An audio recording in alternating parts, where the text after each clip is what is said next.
ফাটাকিষ্ট ঠিক নাই বাংলাদেশের বিষয়ে কি পেজ লোক নাই বই দেশে কি করবি তাই যে তারেক জেলা এলাকায় যাচ্ছে দেশের সরকারকে সিন্ডিকেট করছে সাধারণ মানুষ যারা একটু বড় বড় ব্যবসায়ী তারা সিন্ডিকেট করছে।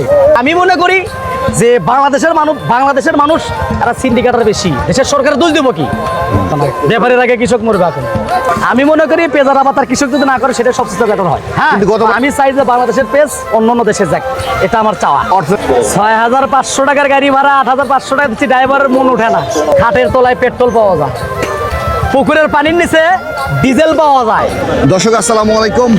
পাবনাতে আবারও প্রতিনিয়তই পেঁয়াজের বাজার নিম্নমুখী হচ্ছে। অবস্থা করুন পাবনার কৃষকদের। আজ ২৪ এপ্রিল অবস্থান করছি পাবনা জেলার একটি ব্যস্ততম হাট। আর শুক্রবারের বাজার পরিস্থিতি কেমন সেটা জানাবো। আপনারা জানেন পাবনাতে ব্যাপক পরিমাণ পেঁয়াজ এবারও চাষ করা হয়েছে, কিন্তু হাসি নেই কৃষকদের। হাটে এসে মন খারাপ করে বসে থাকে ন্যায্য মূল্য পাওয়ার অভাবে। সাথে থাকুন আপনারা, আজকে চালচিত্র টিভির ক্যামেরায় আমরা বিস্তারিত তুলে ধরবো। ধন্যবাদ। ওয়ালাইকুম আসসালাম। কেমন আছেন? আলহামদুলিল্লাহ, আল্লাহ খুব ভালো লাগছে। ব্যবসা বাণিজ্য কেমন হচ্ছে?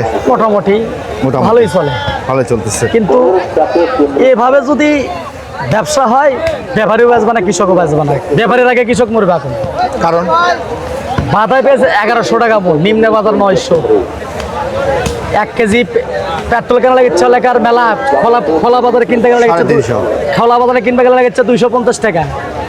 ১ কেজি ডিজেল কেনা লাগছে এলাকার ১৪০ টাকা। সিরিয়াল ধরা, ঘন্টার পর ঘন্টা সিরিয়াল।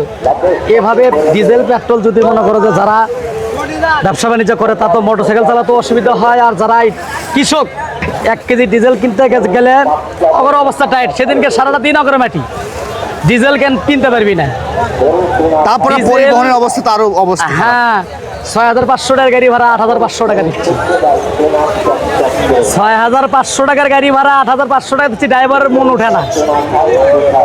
আবার একেতে পেঁয়াজের দাম কম। চারিদিকে দেখা যাচ্ছে যে যারা মধ্যবিত্ত মানুষ, মানে সাধারণ যারা ব্যবসায়ী কৃষক যারা, এদের অবস্থা আরো টাইট। স্বাভাবিক হওয়ার সম্ভাবনা ৭৫ পিস পেঁয়াজ আবার পছন্দ ধরছে। স্বাভাবিক কবে হবে? সামনে ঈদ, কিছুদিন পর ঈদ। স্বাভাবিক আর কবে হবে? কৃষক ছিল আশায় যে বাধাই যখন নামবে হয়তো পেঁয়াজের দাম বাড়বে, কিন্তু দেখা যাচ্ছে যে বাজার বেলা এসে আরো পেঁয়াজের বাজার ধস নেমেছে। গত হাটে বাজারে আসি না, শুনছি পেঁয়াজের বাজারে ১১০০-১২০০, নিচে ১,০৫০, আর আজকে নিচে ৯০০ পাওয়া যাচ্ছে।